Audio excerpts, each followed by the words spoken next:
বিএনপির ভারপ্রাপ্ত চেয়ারম্যান তারেক রহমানের দেশে ফেরার ব্যাপারে কোনো আইনি বাধা নেই বলে বিএনপির ভারপ্রাপ্ত চেয়ারম্যান তারেক রহমান কিন্তু খুব দ্রুতই দেশে ফিরবেন। ছেলের হাতে হাত রেখে মা কি শেষ নিঃশ্বাস ত্যাগ করবেন, নাকি ছেলের স্পর্শে অলৌকিকভাবে ফিরে আসবেন বেগম জিয়া? প্রিয় দর্শক, মায়ের অসুস্থতা এবং দলের কথা চিন্তা করে আর দূরে থাকতে পারলেন না তারেক রহমান। অবশেষে দীর্ঘদিন পর দেশের মাটিতে পা রাখছেন। সব সমালোচনার অবসান ঘটিয়ে দেশে চলে আসছেন তারেক জিয়া। দর্শক, চলুন ভিডিওটি দেখে আসি। চ্যানেলে নতুন হলে ভিডিওটি একটি লাইক দিয়ে চ্যানেলটি সাবস্ক্রাইব করুন। বিএনপির চেয়ারপারসন বেগম খালেদা জিয়া অসুস্থ হয়ে হাসপাতালে ভর্তি হওয়ার পর রাজনৈতিক অঙ্গনে নতুন করে গুঞ্জন শুরু হয় বিএনপির ভারপ্রাপ্ত চেয়ারম্যান তারেক রহমান কি দ্রুতই দেশে ফিরছেন। দর্শক, গত জুলাই আগস্ট অভ্যুত্থানে আওয়ামী সরকার পতনের পর বিএনপির ভারপ্রাপ্ত চেয়ারম্যান তারেক রহমানের নামে যে মামলা হয়েছিল, সে মামলা রায় কিন্তু স্থগিত ঘোষণা করেছিল আদালত। তারপর থেকে রাজনৈতিক অঙ্গনে নতুন করে গুঞ্জন শুরু হয়েছিল যে বিএনপির ভারপ্রাপ্ত চেয়ারম্যান তারেক রহমান খুব দ্রুতই কিন্তু দেশে ফিরবেন। এমত অবস্থায় বিএনপির ভারপ্রাপ্ত চেয়ারপারসন খালেদা জিয়া অসুস্থ হয়ে পড়ে রাজধানীর এভারকেয়ার হাসপাতালে ভর্তি হওয়ার পর থেকেই আবারও নতুন করে গুঞ্জন শুরু হয়েছে বিএনপির ভারপ্রাপ্ত চেয়ারম্যান তারেক রহমান কিন্তু খুব দ্রুতই দেশে ফিরবেন। এবং বিএনপির ভারপ্রাপ্ত চেয়ারম্যান তারেক রহমান দেশে ফেরা নিয়ে কি জানা যাচ্ছে, সেই বিষয়টি আজকে আপনাদেরকে জানানোর চেষ্টা করব।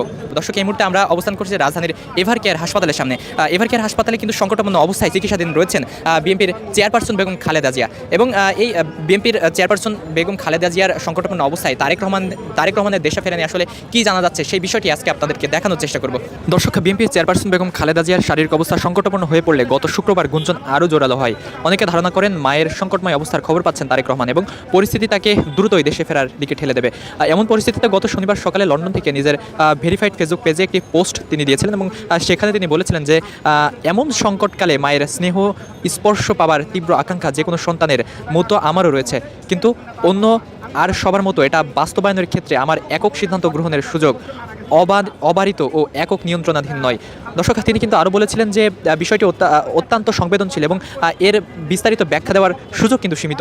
তবে পরিবারের পক্ষ থেকে আশা প্রকাশ করা হয় রাজনৈতিক বাস্তবতার প্রত্যাশিত পর্যায়ে পৌঁছালেই তার দীর্ঘ প্রতীক্ষার অবসান ঘটবে এবং দেশে ফেরার সম্ভব হবে। তারেক রহমানের এই পোস্ট রাজনৈতিক অঙ্গনে নানা ব্যাখ্যার জন্ম কিন্তু দিয়েছিল। কেউ বলছে যে তার দেশে ফেরার রাজনৈতিক ঝুঁকি আছে, কেউ বা বলছে যে প্রশাসনিক কূটনৈতিক পর্যায়ে কিছু অনিশ্চয়তা কিন্তু রয়েছে এবং অনেকেই বলছেন যে তিনি কিন্তু দেশে ফিরবেন।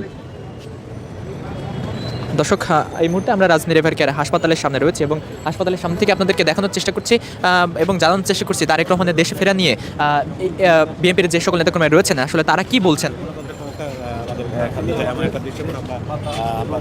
তারেক রহমান দেশে ফেরা নিয়ে আসলে আপনি কতটুকু জানেন? জি বলেন। তারেক রহমান দেশে ফিরে নিয়ে আমরা কিছুই জানি না, আমরা জানতে চাই কেন, এটার রহস্যটা কোথায়, এটা কি রহস্যের কারণে আমরা আমাদের নেতাকে আমরা পাইতেছি না, এটা রহস্য কোথায়? শুধু এই দেশের প্রশাসনের কাছে, এই জাতির কাছে আমাদের এইটাই জানার দরকার, আমরা কি সমস্যাটা কি, কেন তার প্রোটোকল পাইতেছে না, কেন তার নিরাপত্তা পাইতেছে না, কেন সে দেশে আসতে সাহস পাইতেছে না। সে এত বড় একজন মুক্তিযোদ্ধার ছেলে হইয়া, এত তিনবারের প্রধানমন্ত্রীর ছেলে হইয়া। জি, দেশে ফেরা সম্ভব হচ্ছে না। আমরা যেটা পরস্পর যেটা শুনতে পাই, বিভিন্ন মিডিয়া বিভিন্ন মাধ্যমে শুনতে পাই, তার নিরাপত্তা নাই, তার প্রোটোকল দিতেছে না, সরকার নিরাপত্তা দিতেছে না, তার পাসপোর্ট দিতেছে না। কেন দিতেছে না এটা সরকার ভালো জানে, তারা ভালো জানে। আমরা সরকারের কাছেও জানতে চাই কেন তার পাসপোর্ট পাইতেছে না, কেন তার নিরাপত্তা পাইতেছে না, কেন তার প্রোটোকল পাইতেছে না, কেন সে দেশে আসতে পারতেছে না। এটা তো আমাদের জানার, আমরা জানার চেষ্টা করতেছি। আমরা দাঁড়ে প্রত্যেকের কাছে, আমি পারি না, প্রত্যেকটা সাংবাদিকের কাছে জিজ্ঞাসা করি, ভাই আপনারা এটা সম্বন্ধে কী জানেন, কেন সে আসতে পারতেছে না, কেন তার নিরাপত্তা পাইতেছে না। এটা তো আমাদের প্রশ্ন, এটা সমস্যাটা কোন জায়গায়। এটা তো আমি গত রাত্রে বোধহয় একটুকু ঘুমাইনি, সারা রাত্র মোবাইলে, ফেসবুকে, ইউটিউবে, এই চ্যানেল ওই চ্যানেল, টিভি চ্যানেল এগুলি দেখতে থাই, কোথায় যেন একটা ভালো খবর পাই, এটা কি সঠিক। আবার শুনি তারেক রহমান আইছে, আবার শুনি আসে নাই, কোনোটাই তো সঠিক না। এটা আমরা চাইতেছি দ্রুত তারেক রহমান দেশে ফিরুক, দ্রুত এই দেশে তার মার পাশে দাঁড়াক, দ্রুত এই জাতির পাশে দাঁড়াক, সন্তান মার কাছে এই জাতির নেতৃত্ব হয়ে দাঁড়াক, এই জাতির নেতা হয়ে দাঁড়াক, এই দেশের এই জাতির হাল ধরে দাঁড়াক। দর্শক, যেমনটি দেখছেন বিএনপির চেয়ারপারসন বেগম খালেদা জিয়াকে দেখতে আসা যে সকল নেতাকর্মীরা, সেই সকল নেতাকর্মীরা কিন্তু দাবি করছেন এবং বলছেন যে দ্রুতই যেন তারেক রহমান দেশে ফিরে আসে। আসলে ভারপ্রাপ্ত চেয়ারম্যান সারা বাংলাদেশের মানুষই আশা করছে যে উনি যেহেতু তার মা গুরুতর অসুস্থ, এই মুহূর্তে পুরা বাংলাদেশের লোকই যেমন দোয়া করছে, তাকে আসার ব্যাপারে সবাই উদ্বিগ্নতায় ভুগছে, কেন কি কারণে আসা যাচ্ছে না, আভ্যন্তরীণ বিষয়গুলো আমরা আসলে বুঝতে পারতেছি না। আর তার নিরাপত্তার বিষয় কেন এই সরকার নিশ্চিত করতে পারে না, এটা আমাদের বোধগম্য হয় না। তাহলে কি আমরা বুঝবো যে এখনও ভারতের রায় বাংলাদেশটাকে নিয়ন্ত্রণ করতেছে? সরকারের তো উচিত তাকে নিরাপত্তা দিয়ে আসলে দেশে আনা এবং সমস্ত দায়ভার আসলে এটা সরকারের উপরই বর্তায় আমি মনে করি। আসলে মাদার অফ ডেমোক্রেসি, উনি গণতন্ত্রের মা, উনির জন্য আসলে সারা দেশের মানুষ যেভাবে মসজিদ মাদ্রাসায় এবং প্রতিটা জায়গাতেই যে দোয়া মাহফিল করতেছে, আসলে তার আসার বিষয়টা আমরা সবাই আশা করছি যে উনি দেশে আসবেন, কিন্তু হচ্ছে যে সরকার কেন কী কারণে তাকে দেশে আনার ব্যর্থতা, তার পাসপোর্ট নাকি নাই, পাসপোর্ট কি আসলে সরকার দিতে পারে না, আসলে সরকারেরই ব্যর্থতা আমরা মনে করি। এবং এর সাথে ভারতের অথবা সেনাপ্রধান বা যারা প্রেসিডেন্ট যারা আছে, আমি মনে করি তাদের দায়িত্ব নিয়ে আসলে তারেক রহমানকে এই মুহূর্তে দেশে আনা উচিত। শারীরিক অবস্থার অবনতি হয় গেল রোববার বিএনপি চেয়ারপারসন বেগম খালেদা জিয়াকে রাজধানীর এভারকেয়ার হাসপাতালে ভর্তি করা হয়। মাকে দেখতে দেশে ফেরা নিয়ে গেল 29 নভেম্বর নিজ ফেসবুকে স্ট্যাটাস দেন বিএনপির ভারপ্রাপ্ত চেয়ারম্যান তারেক রহমান। দেশে ফেরার সিদ্ধান্ত তার একক নিয়ন্ত্রণে নেই উল্লেখ করে মায়ের স্নেহস্পর্শ লাভের তীব্র আকাঙ্ক্ষা জানান তিনি। এ বিষয়ে আইন উপদেষ্টা সাংবাদিকদের জানান, তারেক রহমানের দেশে ফেরা নিয়ে কোনো বাধা নেই। বিএনপির অ্যাক্টিং চেয়ারম্যান জনাব তারেক রহমানের বাংলাদেশে আসার ব্যাপারে কোনো রকম আইনগত বাধা আছে বলে আমার জানা নাই। আর যদি কোনো বাধা থেকেও থাকে, এটা অবশ্যই আমরা জানলে ওনাকে সর্বোচ্চ সহযোগিতা করব, ওনার নিরাপত্তার ব্যাপারে আমরা সর্বোচ্চ সহযোগিতা করব। তারেক রহমান যত সময় দেশে ফিরবেন বলে মনে করেন তিনি। আমি নিজে বিশ্বাস করি কোনটা উপযুক্ত সময়, এটা সবচেয়ে ভালোভাবে নির্ধারণের ক্ষমতা ওনার রয়েছে। উনি যেটা উপযুক্ত সময় সেই সময় দেশে আসবেন বলে আমি বিশ্বাস করি। আর সেকেন্ড একটা কথা হচ্ছে যে ধরেন আমাদের অনেকে ধরনের মন্তব্য করে থাকি যে উনি কেন আসছেন না, এই সমস্ত প্রশ্ন তুলি। আমার কাছে এই সমস্ত প্রশ্ন তোলা খুব অরুচিকর মনে হয়। এটা মা ছেলের সম্পর্ক, এখানে কোনো বেগম খালেদা জিয়ার কোনো ইনস্ট্রাকশন আছে কিনা বা এখানে ব্যক্তিগতভাবে তারেক রহমানের কোনো রকম চিন্তা আছে কিনা, সেটা তো প্রিজাজ করার বা সেটার ব্যাপারে কমেন্ট করার আমার কাছে রুচিকর মনে হয় না। বর্তমান সময়ে মা ছেলেকে নিয়ে যেসব কথা হচ্ছে তা অরুচিকর বলেও মন্তব্য করেন আইন উপদেষ্টা। ধন্যবাদ।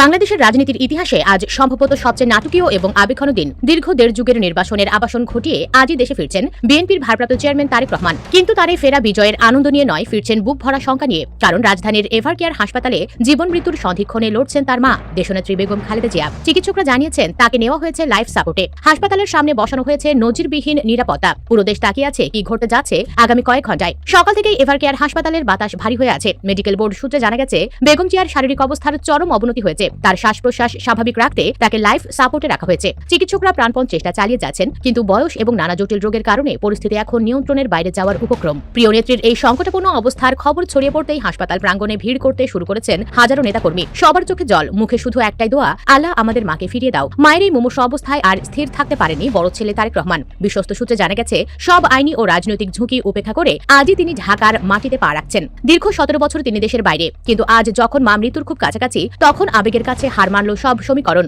ধারণা করা হচ্ছে আজ বিকেলের মধ্যেই বা সন্ধ্যার বিশেষ ফ্লাইটে তিনি হযরত শাহজালাল আন্তর্জাতিক বিমানবন্দরে অবতরণ করবেন। দলের শীর্ষ নেতারা ইতিমধ্যেই বিমানবন্দর এলাকায় অবস্থান হাতে হাত রেখে মা কি শেষ নিঃশ্বাস ত্যাগ করবেন, নাকি ছেলের স্পর্শে অলৌকিকভাবে ফিরে আসবেন তারেক রহমানের আশা এবং বেগম জিয়ার অবস্থানকে কেন্দ্র করে এভারকেয়ার হাসপাতাল ও বিমানবন্দর এলাকায় নিরাপত্তা ব্যবস্থা নজিরবিহীনভাবে জোরদার করা হয়েছে। হাসপাতালের প্রধান ফটকে বসানো হয়েছে একাধিক চেকপোস্ট। সাধারণ মানুষ তো দূরের কথা, দলের সিনিয়র নেতাদেরও ভেতরে প্রবেশ করতে দেওয়া হচ্ছে না। আইনশৃঙ্খলা রক্ষাকারী বাহিনী সতর্ক অবস্থানে রয়েছে যাতে আবেগের বশবর্তী হয়ে কেউ বিশৃঙ্খলা সৃষ্টি করতে না পারে। পুরো এলাকা যেন এক নিরাপত্তার চাদরে ঢাকা। এক থমথমে পরিস্থিতি বিরাজ করছে রাজধানী জুড়ে। পরবর্তী কয়েক ঘন্টা বাংলাদেশের জন্য অত্যন্ত গুরুত্বপূর্ণ। একদিকে জীবন মৃত্যুর লড়াইয়ে খালেদা জিয়া, অন্যদিকে ঐতিহাসিক প্রত্যাবর্তনে তারেক রহমান। আমরা প্রতি মুহূর্তের আপডেট আপনাদের জানাতে থাকবো। তারেক রহমান কি পারবেন মাকে শেষবারের মতো দেখতে? চোখ রাখুন আমাদের চ্যানেলে। আল্লাহ দেশনেত্রীকে হেফাজত করুন।